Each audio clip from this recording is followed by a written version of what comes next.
Olá, deputado, boa noite. Tudo bem? Boa noite.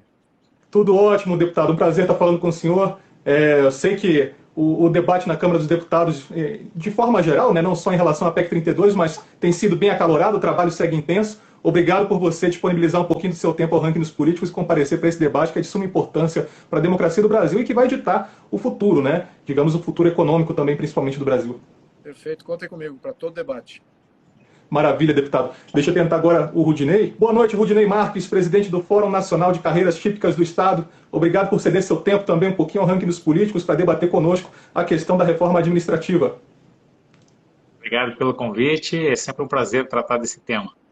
Maravilha. Bom, pessoal, para quem não sabe, a PEC 32 de 2020, ela reorganiza todo o sistema administrativo do Brasil, pode mexer com as funções, os concursos públicos, tudo isso está ali agrupado. A gente vai debater hoje justamente sobre isso.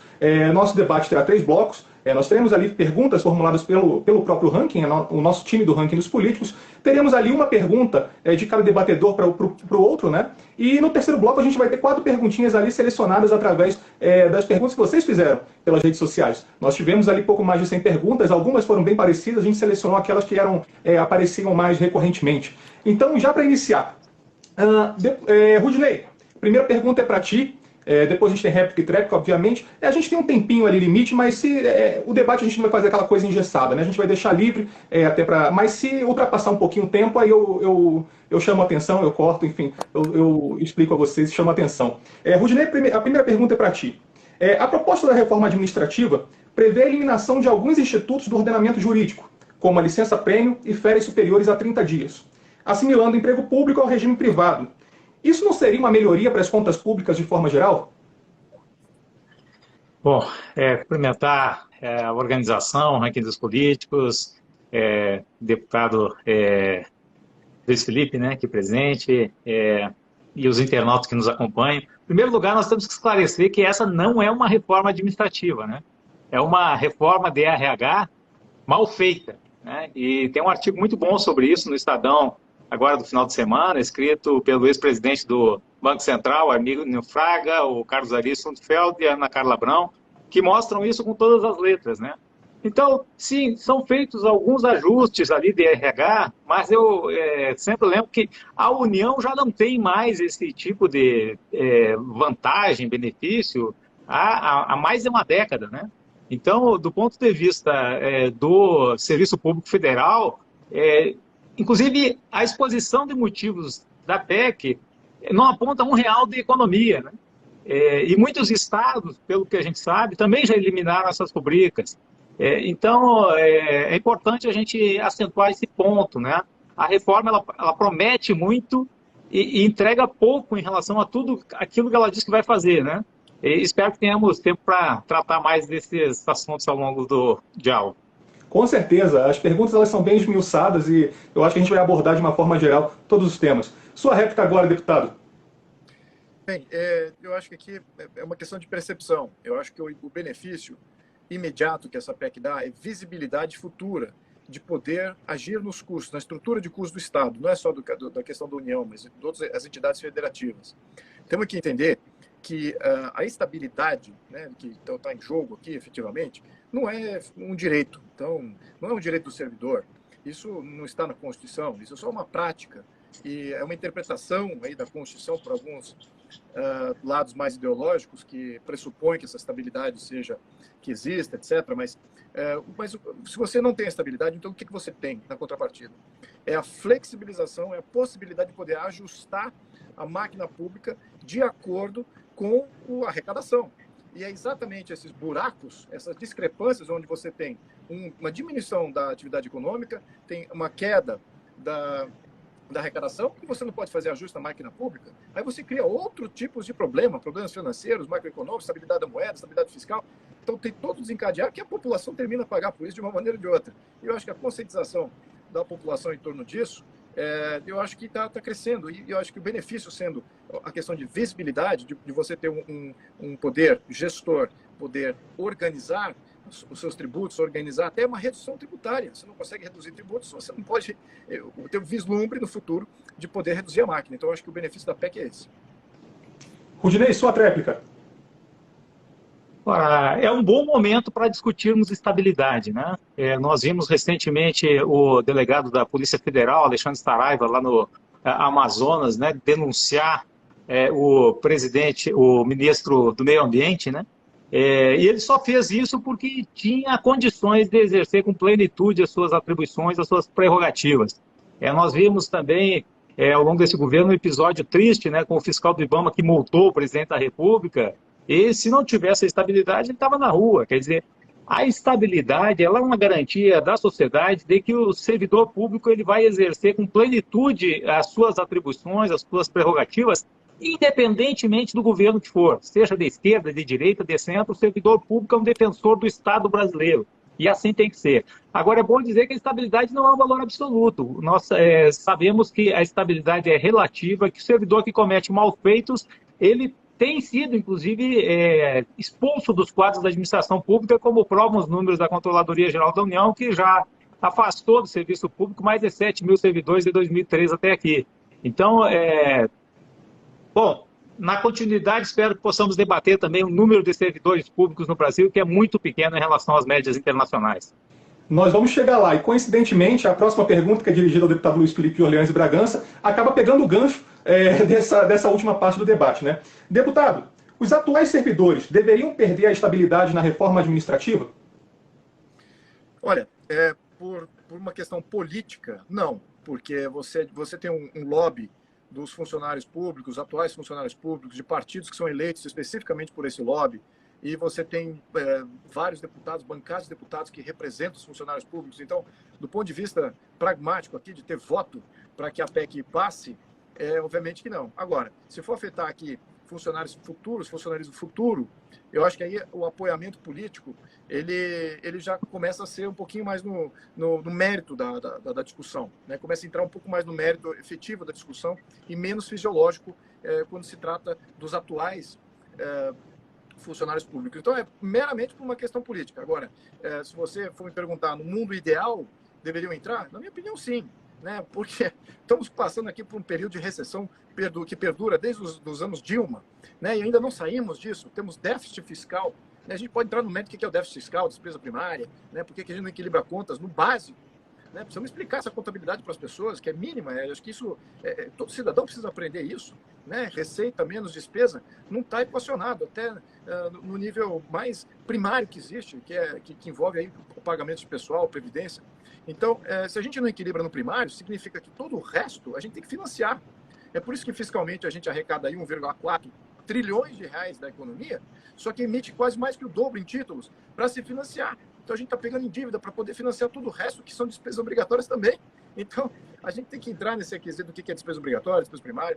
Então, como modelo sustentável, nós não temos um modelo sustentável. Não importa a argumentação, é meu direito, porque países fazem isso também, tem uma máquina pública até mais inchada que a nossa, etc, etc. A verdade é o seguinte, do ponto de vista sustentável, nós não temos um modelo sustentável, é utópico.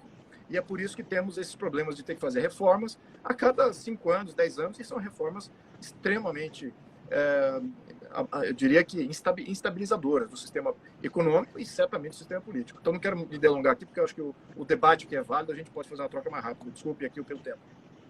Maravilha. Para quem está nos acompanhando, a gente está fazendo hoje um debate sobre a reforma administrativa, PEC 32 de 2020, recebendo Rudinei Marques, presidente do Fórum Nacional Permanente de Carreiras Típicas do Estado, e o deputado Luiz Felipe de Orleans e Bragança, do PSL de São Paulo. Rudinei, sua réplica agora. Em primeiro lugar, quero revisar aquilo que falei no início. A estabilidade hoje já não é um valor absoluto. Em segundo, o Brasil tem quase que a metade do percentual de empregabilidade no setor público que os países desenvolvidos. Então, nós precisamos, na verdade, de mais servidores, não menos. Em terceiro, números recentes, estudos aprofundados da CEPAL em relação à pandemia mostram que, no pós-pandemia, a pobreza extrema e a pobreza na América Latina vão ultrapassar os 50%. O que isso significa? Que nós precisaríamos de mais Estado, mais serviços públicos, com mais qualidade, e não menos. Portanto, falar em relativizar ainda mais a estabilidade para fazer economia não faz sentido. O que nós estamos precisando no Brasil, de fato, é um projeto de retomada do crescimento econômico, que o Ministério da Economia não soube apontar ainda. Se a gente pergunta para qualquer brasileiro, olha, qual é o projeto de nação que nós temos? Ninguém sabe dizer. E enquanto isso não acontecer, a gente vai ter que enxugar, né, como estão fazendo, enxuga no gasto, mas sem aumentar a receita. Para aumentar a receita, o Brasil tem que alavancar, né, a sua capacidade econômica. Nós estamos num país que é rico, né, que tem condições de fazer movimentar a máquina econômica, e para isso nós não podemos, como tem acontecido desde a Emenda Constitucional 95, engessar o gasto público, porque enfraquecendo o mercado interno, nós estamos abdicando de uma massa que poderia, consumindo, alavancar a economia. Então, assim, o que a gente está vendo é uma sucessão de erros, e o ministro da Economia, que teria a obrigação de apontar o rumo do desenvolvimento nacional, fica fazendo ataques ao Sistema Único de Saúde, que é quem está segurando a barra nesse momento que o governo federal está completamente perdido em relação à pandemia, né? É o SUS que está dando esse atendimento, esse socorro, são as instituições de pesquisa, né, públicas, 90% das pesquisas são realizadas por instituições federais e vêm sendo atacadas pelo ministro da Economia, que não cumpre a obrigação dele e não quer que os outros as cumpram. Então, precisamos repensar o país urgentemente. Sua tréplica, deputado. Bem, vamos lá. Com relação à estabilidade, fato, você tem 3 anos de probatório em que o funcionário ele é avaliado. Então, nesse período de 3 anos de probidade, ele é avaliado como efetivamente um funcionário até similar aos outros demais da economia privada. No entanto, ainda existe estabilidade sim após esse período. E é natural que haja essa perduração. Então, a estabilidade ela é uma prática ainda do sistema político, né? O sistema burocrático brasileiro. Agora, na questão dos países envolvidos, temos que pontuar isso aí. Porque os países envolvidos hoje são países da OCDE. A maior parte da OCDE, ou aqueles que entraram agora, em termos de volume de países, são países que estavam antes debaixo da cortina de ferro da União Soviética. Então, eram ex-países comunistas, que tinham um Estado extremamente interventor, faziam um Estado que fazia absolutamente tudo e fracassaram. Então, podemos falar aqui de Hungria, Polônia, Tchecoslováquia, Ucrânia, é só para falar de 4, que tem mais 8 países desses, ou 5 ou 6 países desses que estão na mesma história, na mesma seara, né, de serem ex-país comunista, né? Eslovênia, falando também da Iugoslávia, etc. A Iugoslávia não sei se entrou ainda. Mas, enfim, então tem país aí que tem que tirar fora dessa análise, né? Porque já vem aí com um Estado inchadíssimo e que não acho que são referências boas, tá? A Ucrânia, especificamente, desculpa, a Hungria fez uma redução extremamente liberal até nos últimos anos, com o atual presidente, deu muito certo. Então, tiveram e vai e vem com o liberalismo, né? Foram liberais nos anos 90 e voltaram a ser mais socialistas, aí entrou de novo em falência, aí voltou a ser liberal, recuperou de novo. Então, estamos vendo aqui que essa questão de você reduzir a máquina pública, poder fazer ajustes, isso é bom, isso é uma boa sinalização, porque estimula a economia e o emprego na iniciativa privada. É na iniciativa privada que o emprego tem que ser reforçado. E esse emprego na iniciativa privada é que nós não estamos vendo o Estado agindo de acordo, né? Temos que ter aí a sinalização de uma reforma administrativa para dar equilíbrio da moeda, não entrarmos em problema de hiperinflação, ter que imprimir moeda porque tem despesa obrigatória fora de compasso. Só para ter uma ideia aqui, vou botar alguns números aqui para todos que estão nos assistindo. Temos aqui mais ou menos de receita já aprovada, 1,5 trilhão, né? 1 trilhão e 400 bilhões de reais de receita fiscal. De despesa primária, né? Estamos falando das primeiras despesas, estamos falando de 1,5 trilhão. Então, a gente já não equilibra em despesa primária, né? E o que é o maior percentual dessa despesa primária? Previdência, né? Que está com mais de 40%. Em segundo, é pessoal, é custo pessoal. Então, esses dois itens representam 60% das despesas. Lembrando que o orçamento, só considerando essas despesas primárias, o orçamento, a gente já está devendo 5% aí do PIB. Eu vou inverter aqui, a gente tem mais despesa do que a gente tem de receita em 5%. Você fala assim, é pouco. Não é pouco. São bilhões de reais aí que nós não estamos coletando. E temos ainda despesa com dívida e todas outras despesas obrigatórias que não estão inclusas nessa conta. E aí que entra o endividamento. Aí entra a grande parcela do nosso problema também, é pagamento de juros de dívida do governo que se financia para pagar o resto das despesas. Então, vamos entender aqui essa questão contábil, porque na dinâmica de discussão, a gente tem que pontuar isso. O país ele precisa ser viável, o país ele precisa ser equilibrado, ele não está equilibrado em função dessas práticas. Esse é o ponto número 1.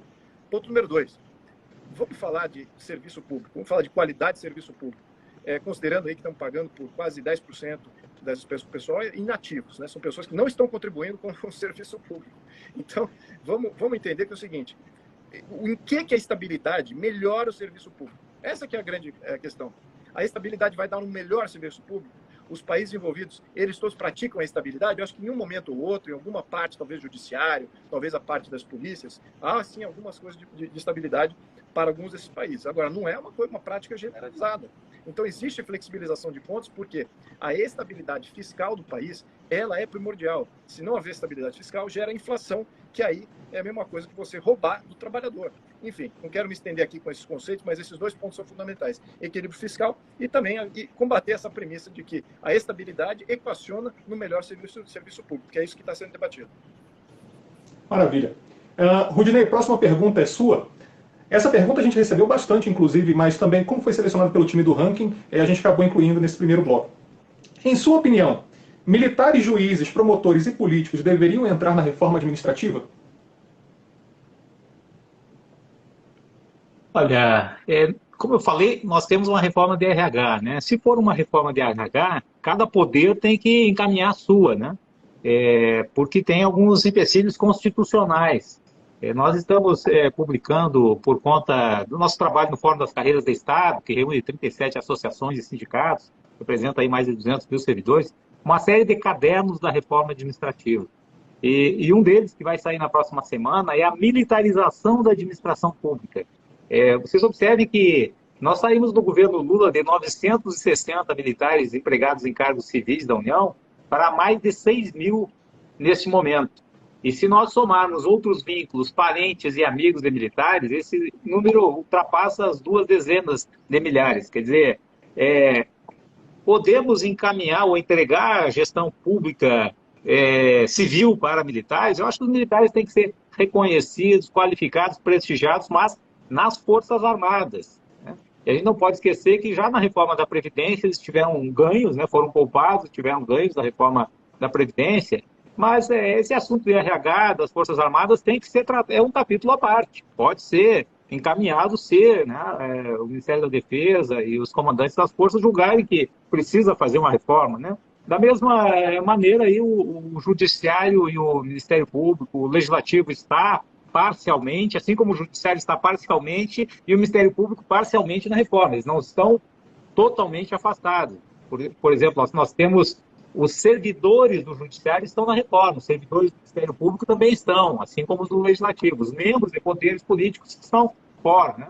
Então, é importante que a gente converse sobre os termos da PEC 32, porque senão a gente faz algumas confusões e a maioria dos debates que eu tenho participado ultimamente, o pessoal começa a dizer, não, porque isso tem que ser tratado na PEC, está sendo tratado na PEC. A gente falou agora da estabilidade, né? Onde a estabilidade está sendo tratada na PEC? Os 5 vínculos que estão na PEC, eles, 4 deles já existem. Um é totalmente desnecessário, que é o vínculo de experiência, mas os 4 outros já existem. Para o vínculo por tempo determinado não tem estabilidade, já não tem agora e não terá no futuro. Para o vínculo, os servidores terceirizados também não tem, né? O vínculo de liderança também não tem. Quer dizer, tem umas confusões grandes que o pessoal faz, mas é importante a gente se ater aos termos da PEC 32, se a gente quer avançar no debate. Então, não sei se respondi a questão, mas se é uma reforma de RH, tem que ser encaminhada pelo titular de poder, como determina a Constituição. Perfeito. Deputado, sua réplica. Olha, a questão que a gente tem que debater aqui, que eu acho que é mais fundamental, se a gente pode fazer ajustes nas contas públicas ou não, e até que ponto, e aonde que a gente vai ter que fazer isso. Por quê? Esse debate do que é de Estado, do que é governo, a gente nunca trata da mesma maneira. Tem custos que são associados ao governo, outros custos associados ao Estado, né, notadamente. Os militares, as forças de segurança, a diplomacia. Esses, na minha opinião, requerem algum tratamento diferenciado, porque são funções de Estado perene, né? Você precisa, os juízes também, parte do judiciário, a gente pode até colocar isso também na questão aqui. Então, fazendo essa divisão, fica mais claro o que deve ser ajustável e aquilo que deve ser mais perenizado. Agora, não com estabilidade, mas mais perenizado, com um pouquinho mais de resguardo aqui na questão de ajustes. Então, é exatamente uma das discussões que estamos tendo aqui na questão orçamentária, na Câmara. Né? Se tudo é considerado de Estado, então nada é ajustável. Né? O que é de Estado é constitucional. Né? Então, você não consegue mexer na tua estrutura de custos, que envolve o seu governo. É por isso que mais de 90% das prefeituras do Brasil são inadimplentes. É por isso que boa parte dos estados brasileiros estão com problemas aí de dependência do governo federal. porque eles não conseguem fazer ajuste de contas. O próprio governo federal está refém dessa capacitação. Ele não consegue ajustar, ele está repleto de despesas obrigatórias. Lembrando, tem várias despesas obrigatórias, das quais o pessoal é a segunda maior. Então, ele não pode mexer nisso. Né? Viu como é que foi difícil mexer na Previdência? Né? Foi uma reforma, envolveu mobilização de todo o país. Isso deveria ser uma decisão de governo, uma coisa de ajuste, orçamento zero todo ano, definir se está valendo a pena ou não, se está entregando resultado ou não. E aqueles que estão confiantes na entrega do seu resultado, da sua capacitação, do seu mérito, esses têm uma sobrevida maior. Então, aqueles que não estão, ou por questões de problema de PIB, etc., tem ajustes que são sofridos. Agora, eu não vejo por que tratar o funcionário público diferente do privado. Agora, eu vou entrar aqui num princípio que talvez viole um pouquinho do que eu estou falando.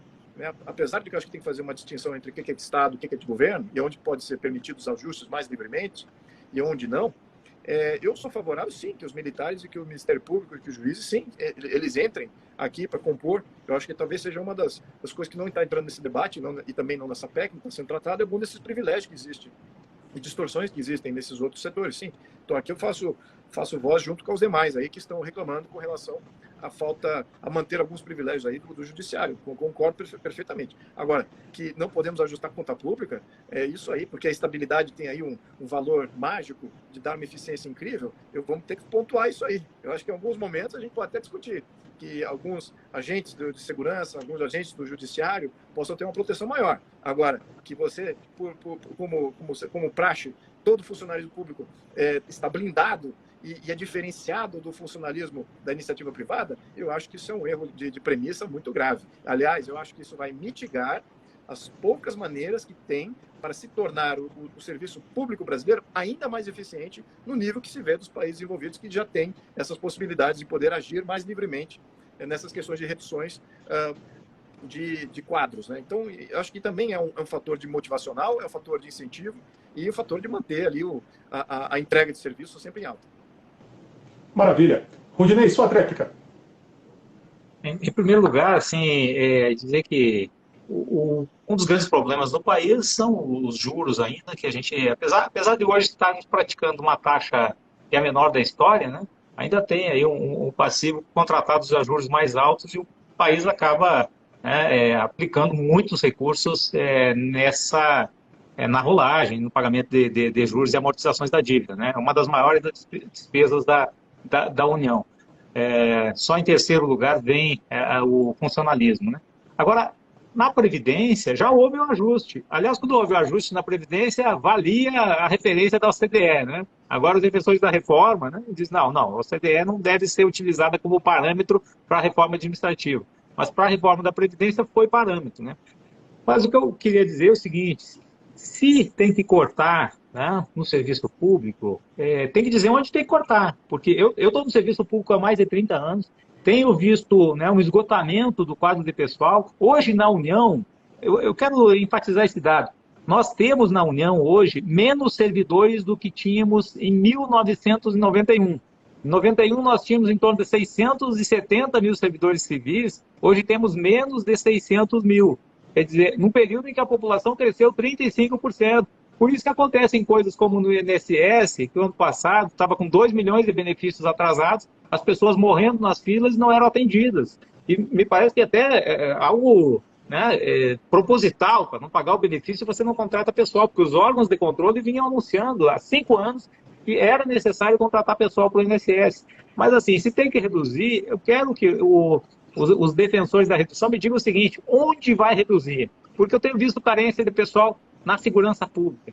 Na auditoria tributária, hoje nós temos um quadro de auditores fiscais que é um dos menores da história, e é o pessoal que faz a arrecadação para o Estado. Na minha própria área, que eu conheço, eu sou auditor da Controladoria Geral da União, hoje nós estamos trabalhando com um quadro que é o menor da história. Estamos com em torno de 35% do quadro de pessoal atuando no controle do gasto público. Como é que você vai, né, enfrentar a corrupção no Brasil, que ainda é uma chaga exposta, né? Como é que você vai garantir o carregamento adequado do auxílio emergencial, como a gente viu agora na pandemia, o pessoal desviando, né, os recursos imprescindíveis para enfrentar, né, a pandemia, equipamentos médicos, insumos, sem auditores, né, que tenham condições de fazer essa fiscalização no momento atual, né, quando está acontecendo, porque muito tempo depois não adianta mais, né?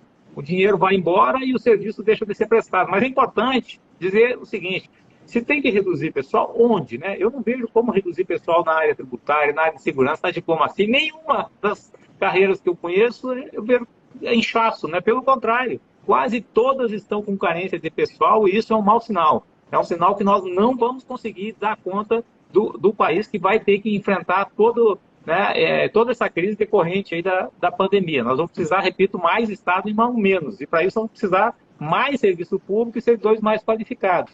Se tem que cortar, digam onde. Eu não vejo onde cortar pessoal. Vamos cortar na Fiocruz, no Butantan, no SUS, sabe? Então é importante a gente também pontuar alguns aspectos que às vezes são tratados de forma assim um pouco aleatória, né? A gente tem que definir melhor os contornos desse debate. Maravilha. Para fechar esse bloco, deputado, a última pergunta desse bloco.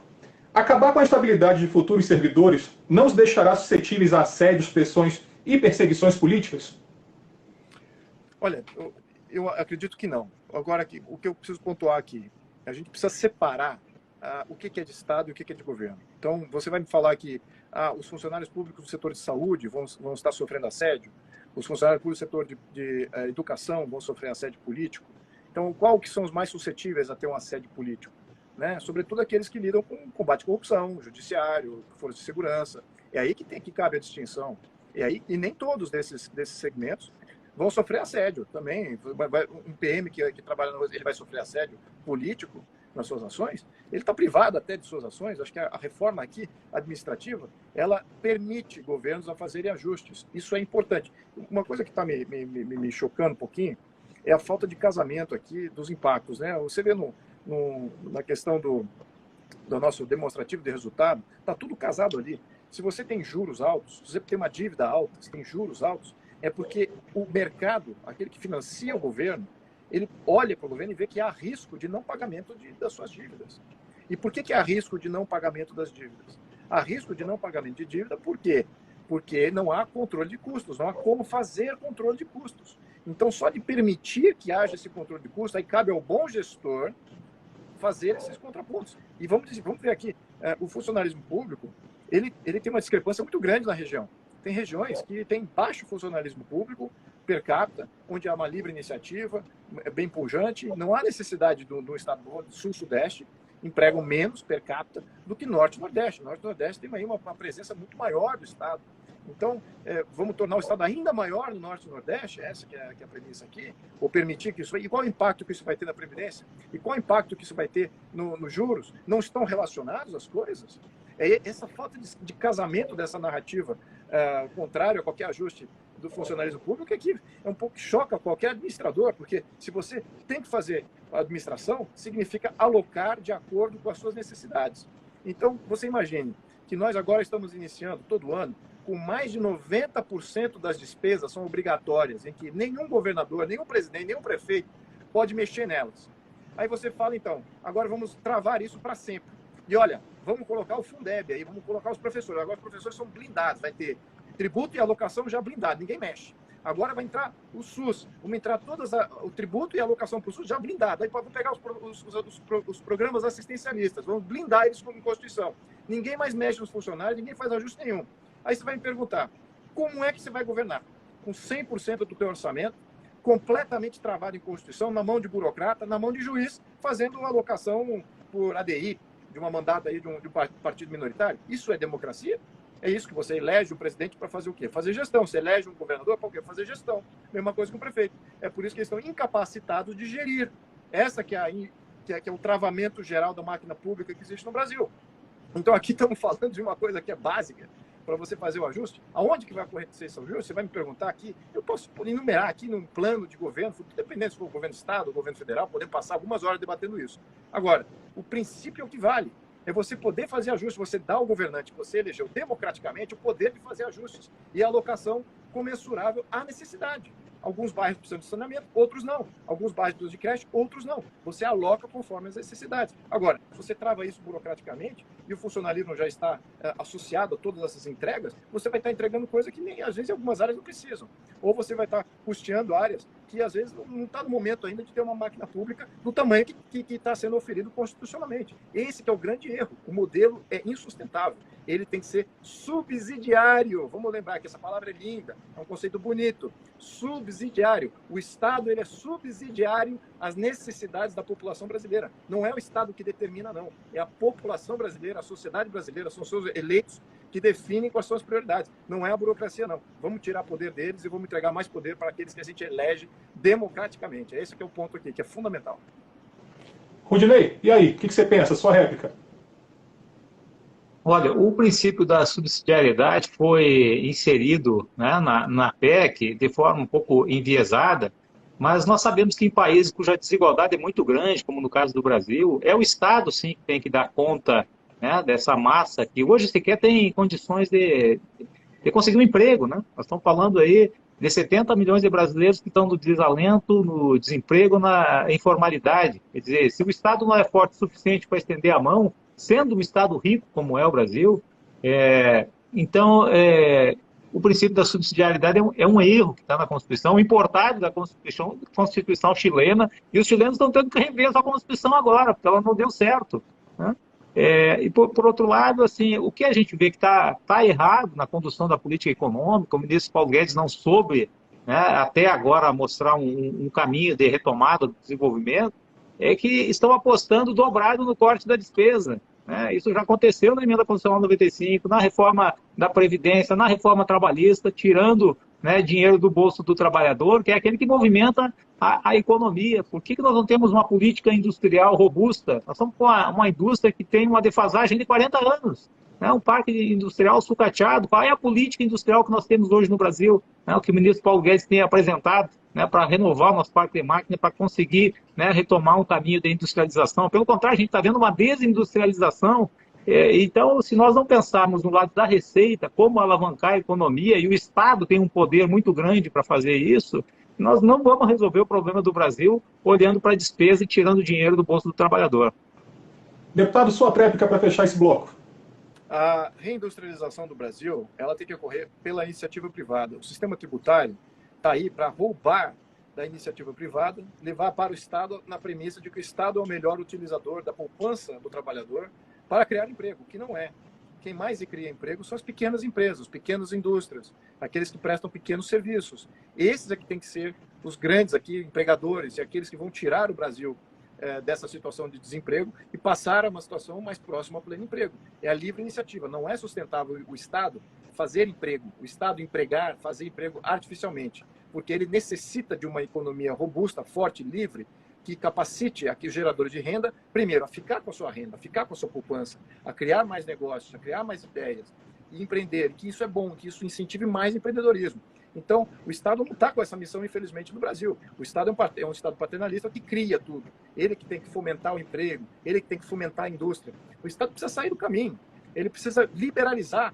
Temos problemas ambientais, temos problemas de áreas que não podemos desenvolver indústria. Então, é uma questão de desregulamentação e capacitação da livre iniciativa. Não é de empoderamento do Estado. Temos que rever essas premissas aí, porque eu acho que o Estado que faz tudo já ruiu várias vezes. No Brasil, rói a cada 10 anos, temos que fazer uma grande reforma. A Argentina também, agora estamos vendo como é muito mais dramático ali a questão de falência. Na questão do Chile, infelizmente foi usado aqui o exemplo do Chile, como dizendo que foi uma falência.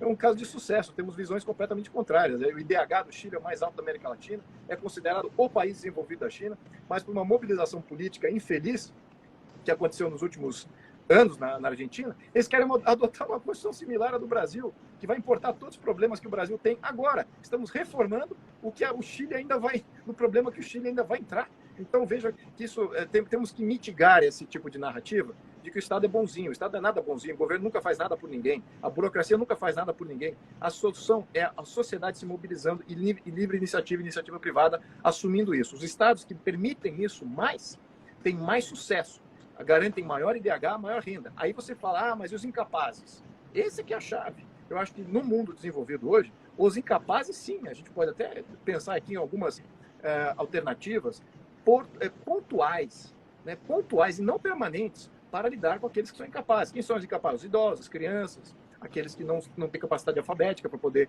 exercer qualquer função. Então, a gente pode até bolar pontos pontuais, mas também não cabe à União fazer isso. Cabe aos gestores locais, aos prefeitos, porque eles conhecem a situação de quem são os incapazes das suas localidades melhor do que qualquer um na federação. Então, a gente tem que descentralizar o poder público para também agir diante dos incapazes das suas regiões. Agora, o que a gente está fazendo com algum desses planos assistencialistas é distorção absurda. Você tem pessoas capazes de produzir e que estão em programas assistencialistas. Isso, acho que temos que rever isso dramaticamente. É um dos pontos a ser revisto. Não estamos saindo aqui um pouquinho fora do escopo dessa PEC, tá? Eu estou falando aqui de princípio, porque vem junto, né? O conjunto de ideias estão todos associados. Então, essa PEC ela é muito positiva do ponto de vista de sinalização. Benefício, impacto de momento, assim, no momento zero, assim que é aprovado, concordo que não vai ser aquele maior impacto. No entanto, a visibilidade, a possibilidade de você poder reduzir custo de uma despesa obrigatória que é extremamente importante para o equacionamento geral, a estabilidade geral da moeda, isso é fundamental. Aí cabe aos estados e aos prefeitos fazerem seus ajustes. Pode ter prefeito com muitos planos assistencialistas, outros com menos, e você descentraliza essa coisa toda. Não fica a União fazendo plano nacional, que nunca vai funcionar nenhum plano nacional. Sempre gera mediocridade. Todos os planos nacionais geram mediocridade de serviço e também mediocridade também da percepção do que é o brasileiro. O brasileiro virou massa. Bem colocado. O brasileiro virou massa, uma massa média. Então temos que deixar o cidadão livre, esse sim, ser valorizado. E acho que essa PEC começa com essa sinalização. Bom, agora iniciando o segundo bloco, um pergunta para o outro. Deputado, como o senhor foi o segundo do outro bloco, agora o senhor inicia. Que pergunta o senhor faz ao Rudinei? Rudinei, como é que vai, meu caro? Eu vou entrar um pouquinho aqui, não quero colocar aqui detalhes contábeis aqui, mas o pessoal hoje representa mais de 20% das despesas obrigatórias. Como que a gente vai equacionar esse custo, considerando que ele tem um impacto em outros dois custos, no custo da Previdência, que gera distorções ali também grandes da Previdência, e também no custo de capital de giro, no custo de financiamento da dívida pública. Então, a questão do pessoal é fundamental. Se a gente não reduzir isso, como que a gente equaciona toda a tabela de custos que hoje compõe o grande problema a ser equacionado pelo Paulo Guedes? Bom, deputado, eu vou lhe dar uma boa notícia, então. Os custos de pessoal da União já estão sendo reduzidos, né? Se nós pegarmos o resultado do Tesouro Nacional do mês retrasado, nós vamos ver que houve uma queda de gasto de pessoal em relação a 2019. 2020 caiu 3,17% em relação a 2019. Se nós considerarmos a relação PIB-gasto de pessoal no Brasil, nós tínhamos em 2002 4,8%, hoje chegamos a 4,3%, 4,4%, mais em função da queda do PIB do que do aumento de gastos. Mas, repito, houve... Aliás, o governo agora esteve na semana passada na Câmara dos Deputados, você deve ter acompanhado, defendendo a PEC 32, e o secretário de Desburocratização ele apresentou um gráfico que mostrava que nos 12 últimos anos houve um crescimento de gasto de pessoal de 145%. Pasmem vocês, em termos nominais. Vou repetir porque é um erro crasso. Apresentou o gráfico em termos nominais, né? E aí dá uma falsa impressão que está havendo uma explosão de gastos na União. Mas se nós pegarmos o resultado do Tesouro Nacional, a gente vai ver que os gastos com o pessoal na União estão estabilizados e, mais do que isso, vem caindo ano a ano em relação ao PIB e caíram em termos reais de 2019 para 2020 em 3,17%. Então, é importante a gente se ater aos números reais, né? Tem muito discurso panfletário, muita fake news, mas quando a gente vai buscar, né, sustentar em evidências, na técnica e na ciência, certos posicionamentos, como a gente não vê na PEC 32, a PEC 32 não tem nada disso. Ela é uma PEC mais panfletária do que uma PEC sustentada, né, evidenciada com elementos que possam mostrar, olha, isso aqui, sim, isso aqui vai ajudar, né, a alavancar aí o Estado, a prestar melhores serviços, né, a fazer nem economia a PEC promete e entrega, né? Nem isso. Então, a gente tem que ter cuidado nesse debate. Deputado, agora o senhor comenta. Olha, eu gostaria de questionar aqui como é que eles fecham as contas públicas, porque eu vejo ali uma linha de pensamento em que imprimir dinheiro e hiperinflação e equacionar conta pública com produção de dinheiro e emitir dívida pública parece ser algo natural. E a força da moeda parece não ser um rigor. O poder aquisitivo também da população parece também não ser rigor nenhum, sendo que já vimos o impacto negativo e nefasto de você ter um descontrole de contas, o que de fato não importa se está 1% do PIB, o importa é se é sustentável ou não. Esse aqui é o ponto. Estamos com 800 bilhões de déficit de 2020, estamos planejando agora 200 bilhões de déficit de 2021. Então, assim, eu entendo que o senhor aqui quer descontrolar a moeda para fazer essa conta fechar, né? Ou então aumentar a dívida. Talvez o Thomas Piketty, que é um economista marxista, ele alavanca a economia dos países em 5 vezes o PIB, né? Então aí por esse lado temos um campo, até estou sendo sarcástico aqui, por esse lado temos um campo ainda até maior, né? Podemos alavancar aí para 30 trilhões aí o endividamento, né? Para você chegar no nível aí de fazer um estado social que seja sustentável. Só que isso não cabe do ponto de vista fiscal. Nós não geramos PIB suficiente para sustentar essas utopias. Então os ajustes em todas as contas públicas são necessários. Esse que é o princípio que está sendo debatido aqui. Não é questão de onde vai reduzir, como é que vai trazer impacto e que classe que sai beneficiado, não. É o princípio de gestão.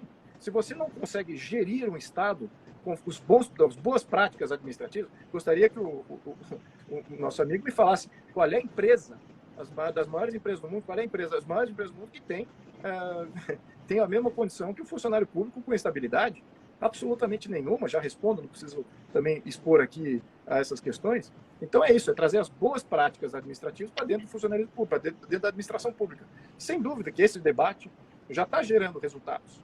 Só o fato de estar tirando esse manto ideológico desse debate, você veja como já é uma contenção, já tem que provar que, porque senão vem coisa pior, que é isso mesmo, são rupturas institucionais que vamos viver seguramente e reiteradamente se nós não podemos ajustar a conta pública. E é isso que é a proposta dele, é não poder ajustar a conta pública por questões de estabilidade de princípios ideológicos. Isso é que eu acho que é o grande problema aqui, que precisa ser debatido a fundo. E qual a missão do Estado? Se o Estado ele é subsidiário à vontade pública ou se o Estado controla e manda na vontade pública. Esse aqui é o grande debate aqui. Eu acredito no Estado subsidiário, sim. Vou lutar por isso, porque é isso que é o necessário. As ruas estão vindo para que o Estado reaja aquilo que é de fato suas necessidades. E não poder ajustar a conta pública, criar aí, por default, um grupo privilegiado que não vai sofrer impacto nenhum de uma recessão, de uma medida de lockdown, em que você não pode dar a mesma medida para alguma série de trabalhadores, outros têm que pagar por tudo, acho que isso desestabiliza, né? Eu acho que eu sou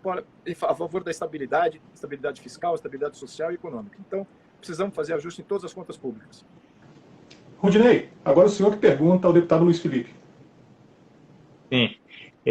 Quero ainda fazer um pequeno comentário em relação a esse tema que a gente vinha tratando e dizer o seguinte, que, na verdade, nós já fizemos o ajuste da Previdência, emenda constitucional 103, né? Foi largamente debatida, inclusive por 2 anos, né? Primeiro o presidente Temer encaminhou um projeto que não foi aprovado, depois o presidente Bolsonaro apresentou um que foi aprovado, ou seja, equacionando as contas da Previdência.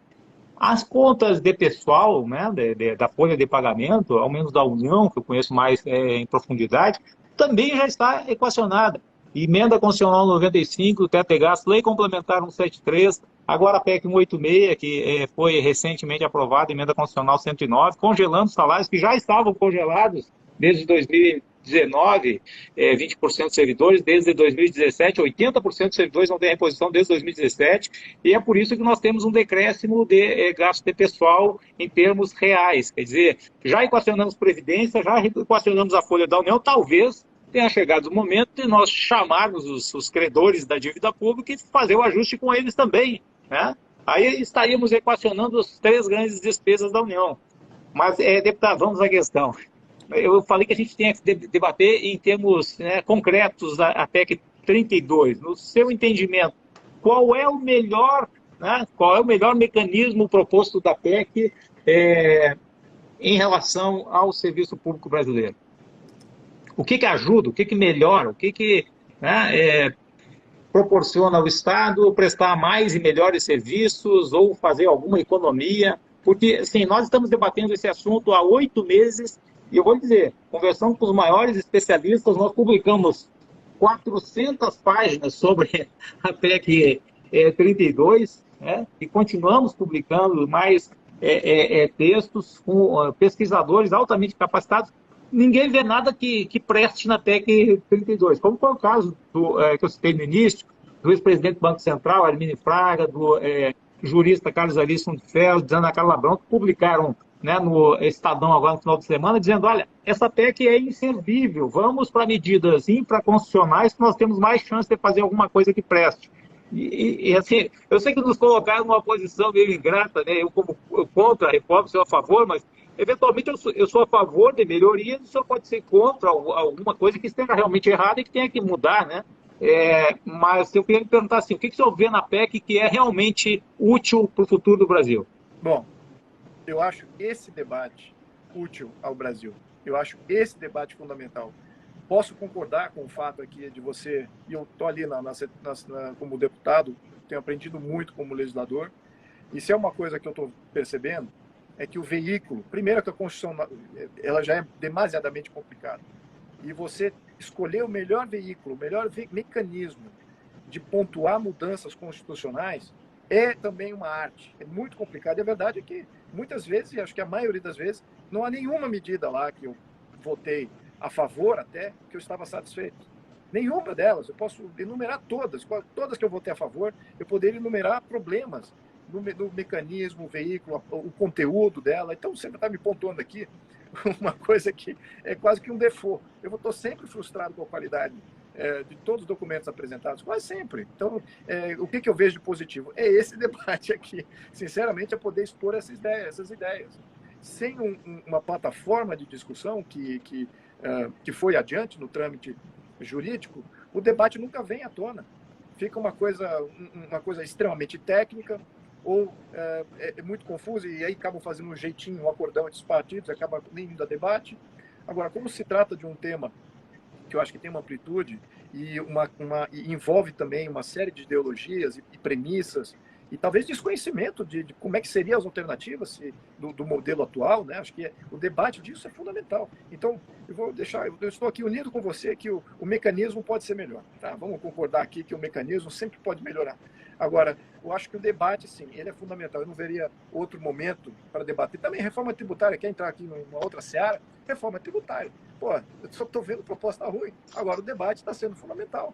Enfim, estamos aqui no mesmo barco nesse quesito, tá bom? Maravilha. Rudinei, seu comentário. Eu acho que é isso, que proporcionou, né, essa oportunidade única da gente debater o Estado, né? Precisamos debater o Estado, né? Precisamos ver em que áreas o Estado tem que atuar, em que áreas eventualmente ele não precisa atuar, né? Mas eu acho que talvez o ponto alto da PEC é isso, é ter proporcionado o debate. Num país muito dividido, a gente chegar aqui, eventualmente com opiniões divergentes, mas conseguir dialogar na boa, sabe? Isso é muito importante para o país, porque nesse momento que a gente está vivendo, né, de haters em profusão, né, povoando o espaço público, nós que temos um compromisso com o Brasil, precisamos, né, exercer essa nossa liderança positiva, né, e darmos exemplos de civilidade. Eu acho que é isso, né, o mais importante nesse momento. Agora eu que vou fazer aqui uma tréplica aos comentários de vocês. Contem com o ranking dos políticos nesse sentido, que a gente está aqui justamente para abrir o espaço, para a gente debater, seja lá o que for. Aqui é um espaço democrático, a gente tem que debater sim o Brasil e todas as propostas que visam mudar de alguma forma o nosso país. Para fechar e arrematar, nosso último bloco são perguntas direcionadas a cada um de vocês, que os nossos seguidores fizeram ao longo desse final de semana. A gente selecionou 4 perguntas, 2 para cada um, começando pelo Rudinei. Um dos poderes da reforma administrativa é a distinção de entes da administração direta, como o IBAMA e o INEP. Isso seria correto? Eu acho que é um poder imperial atribuído ao presidente da República. Nós não podemos aceitar isso. Aliás, nem que o parlamento quisesse, ele poderia, porque entra na cláusula pétrea indisponível. Quer dizer, o parlamento não pode abrir mão do seu papel constitucional de legislar. Então, isso não vai passar, né? Não vai passar porque não pode passar, porque a Constituição veda a priori esse tipo de encaminhamento. Bom, deputado, o concurso público, de certa forma, contrata as pessoas através de uma prova, avaliando o mérito dos candidatos. Com a reforma administrativa, o Estado não estaria nivelando os servidores por baixo, sem avaliar o mérito dos candidatos? Não, eu acho que ninguém é forçado a fazer concurso público e ninguém é forçado a ficar fora, ficar dentro. É uma opção da população. Então, o Estado tem que ser visto como uma opção de emprego e não sendo a opção. Agora, cabe ao rigor do Estado fazer os seus regramentos nas suas autarquias para definir quais são essas regras empregatícias. E o mercado está aí definindo salários e condições específicas que, às vezes, não dá para você uniformizar. É isso que eu acho que é o grande perigo. Com relação a específica aqui a questão do concurso público, eu acho ótimo o concurso público, é uma maneira de qualificação prévia de quem você coloca para dentro. Agora, é uma pré-condição de manutenção dessas pessoas, já que prestaram concurso, pronto, estão ali, passaram aqui, ganharam o santo grau do emprego no Brasil. Acho que isso cria uma série de distorções com a iniciativa privada que não acho positivo. Então, quanto mais próximo nós estivermos do todo, mais próximo, menos, veja que eu estou dizendo o mais próximo, porque eu ainda já destaquei aqui, tem funções de Estado, como eu mencionei, diplomatas, serviço de segurança e justiça. Tem algumas coisas que podem ser destacadas aqui nesse processo, desse debate. Aí sim, cabe alguma coisa diferenciada. Agora, no geral, quanto mais se aproximar a livre iniciativa, o que existe no mercado, mais estável e mais condizente com realidades convividas. Né? Não podemos criar aqui pessoas que não sofrem absolutamente nada com decisões do Estado, com posicionamento dos governantes, e a coisa se torna cada vez mais dissoante. Enfim, então, não sei se eu respondi a pergunta aqui, mas é o que eu tenho. Maravilha. Rudney, com o número de servidores diminuindo, a prestação do serviço público não irá piorar? Ou seja, o que é ruim não vai ficar pior? É isso que eu procurei mostrar ao longo dessa conversa, né? Que nós já temos um número muito reduzido de pessoal, né? E a gente vê nas campanhas políticas, né? Campanhas eleitorais, que a população mais cobra, né? Serviços na área de segurança, saúde, educação, né? Áreas, em função da nossa Constituição, cobertas pelo Estado, né? E esse exemplo que eu dei do INSS, né? Os órgãos de controle há 5 anos vinham alertando. Tem que contratar pessoal, tem que contratar pessoal. Não contratou 2 milhões de benefícios represados. E a gente vê as pessoas chegando lá de cadeira de roda, entrando na fila, e não era atendida. Por quê? Porque não tinha pessoal, né? Na pandemia, como os exemplos que eu dei, a gente viu desvios de equipamentos médicos, desvio de insumos, né? Desvios no auxílio emergencial.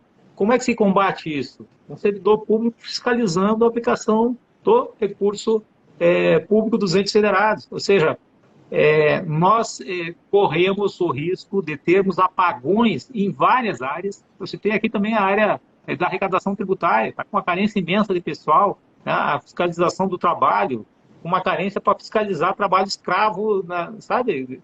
O Brasil, em que pese, né, nós temos abolido a escravidão há mais de um século, nós ainda temos uma estimativa de 40 mil escravos trabalhando, pessoas trabalhando em condição análoga da escravidão. Precisamos de auditores fiscais de trabalho na rua, fiscalizando e combatendo e debelando esse tipo de crime, né?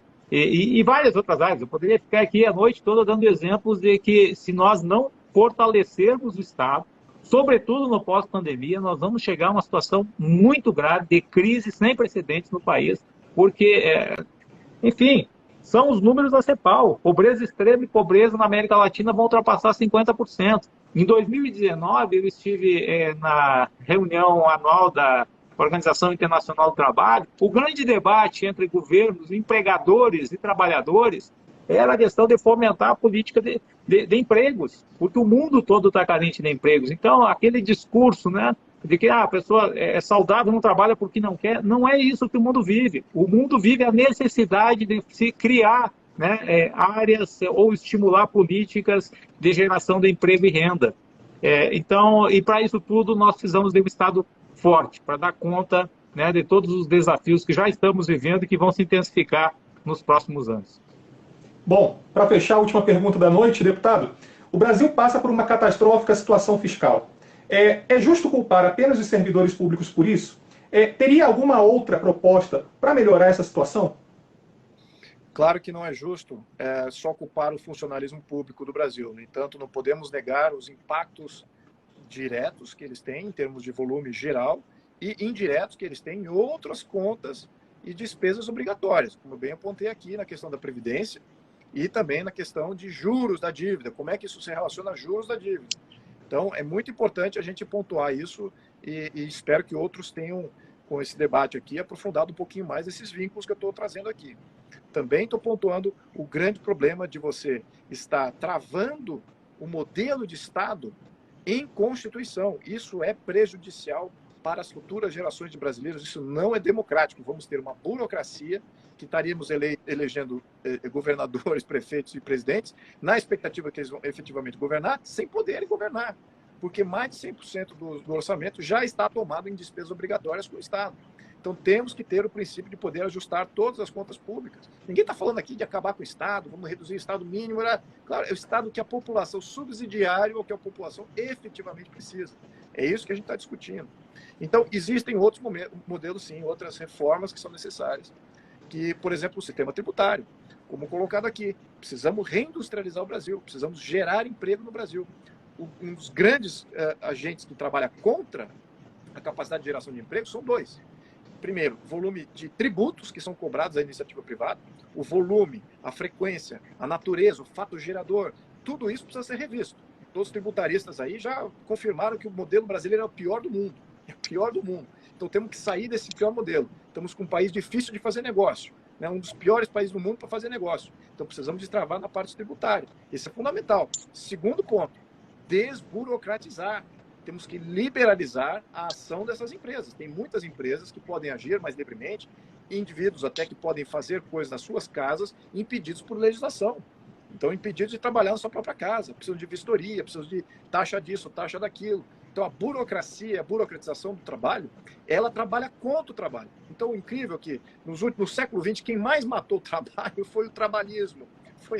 Foram essas garantias que aumentam os custos, aumentam a burocracia para monitorar esses custos, custam porque aí criam mais tributos para remover da sociedade, para que o Estado faça todo esse monitoramento paternalista, e acaba a livre iniciativa sendo sufocada. Então, essa dinâmica, a gente precisa dar uma chance ao mercado, precisamos de gente que confia na mão invisível aqui. Vou falar terminologia que os marxistas odeiam escutar, né? Vou falar da mão invisível aqui do mercado, da livre iniciativa, dos milhões contribuindo, das milhões de entidades nas suas vontades, exercendo livremente para gerar renda. Não é o Estado que vai vir com um plano nacional e falar assim, agora o emprego virá daqui. Não, tem que simplesmente sair da frente dos setores e deixar os setores trabalharem. O Estado pode ajudar nisso? Pode. Primeiro, saindo à frente. Segundo, sendo estável, sendo equilibrado fiscalmente. Isso equilibra a moeda, isso dá força para o brasileiro poder fazer compras, não só no Brasil, poder aquisitivo aumentar aqui, mas aumentar lá fora. Inflação baixa, isso vem com estabilidade fiscal. Então, enfim, temos a questão tributária também, que é muito fundamental aqui, além da reforma administrativa. Agora precisa vir depois. Então, o sequenciamento está certo. Bom, em nome do Ranking dos Políticos, eu quero agradecer Rudney Marques, presidente do Fórum Nacional Permanente de Carreiras Típicas do Estado, FUNACAT. Bom, deputado Luiz Felipe de Orleans e Bragança, PSL de São Paulo, também um grande parceiro nosso do Ranking dos Políticos. O ranking está sempre aberto para a gente fazer debates, a gente quer realmente debater o Brasil, as propostas que estão em vigor no parlamento, né, o que está tramitando, a gente está aqui sempre pronto para debater. Há 2 semanas nós tivemos aqui um grande debate sobre a questão do marco postal, né, a privatização dos Correios. Hoje, debatendo a PEC 32, a reforma administrativa. Esse debate vai estar disponível nas redes sociais para quem nos acompanhar no YouTube, no Instagram, no Facebook. E agradecer novamente a vocês, deixar também livre agora para vocês falarem nessas considerações finais. Rudney. Bom, eu agradeço a oportunidade, né? Agradeço aí, deputado Luiz Felipe, a quem eu não tinha o privilégio de ter conhecido ainda nas caminhadas, né, nos diálogos que a gente faz do Congresso Nacional, até por conta da pandemia que inviabilizou, né, essa peregrinação nos gabinetes, mas espero que tenhamos a oportunidade de conversar com mais frequência. Agradeço imensamente o Ranking dos Políticos, todos os internautas, né, que nos acompanham. Esse é um tema muito importante e tem que ser debatido a partir de evidências. Não podemos fazer discursos panfletários sobre um assunto tão importante para o futuro do Brasil. Então, encerro agradecendo aí mais uma vez a oportunidade. Obrigado, Ranking dos Políticos, obrigado, Rudney, pelos conhecimentos aqui compartilhados de todos. Espero que nós tenhamos aumentado a consciência de todos que estão nos assistindo com relação ao que foi pontuado aqui. Também, Rudney, estendo aqui minha vontade de querer debater mais esse tema e pontuar que é uma saída que seja viável, sustentável, e apontar também os riscos de não abraçar essa saída, que eu acho que é isso que está em jogo agora. A gente não estaria fazendo ajustes tão fundamentais se nós não estivéssemos em crise. Então temos que resolver essa crise e um dos caminhos que estão se apresentando é esses ajustes de reforma administrativa, reforma tributária e outros que virão por aí pela frente. Obrigado aí por todos. Bom, agradeço a vocês dois, agradeço a vocês que nos acompanharam até aqui e até a próxima. Acompanhe aí em políticos.org.br, no @ranking dos políticos. Essa entrevista vai estar lá, esse debate vai estar lá, assim como todas as outras lives também que a gente vem fazendo. Muito obrigado e boa noite, pessoal. Obrigado, boa noite. Boa noite. Boa noite.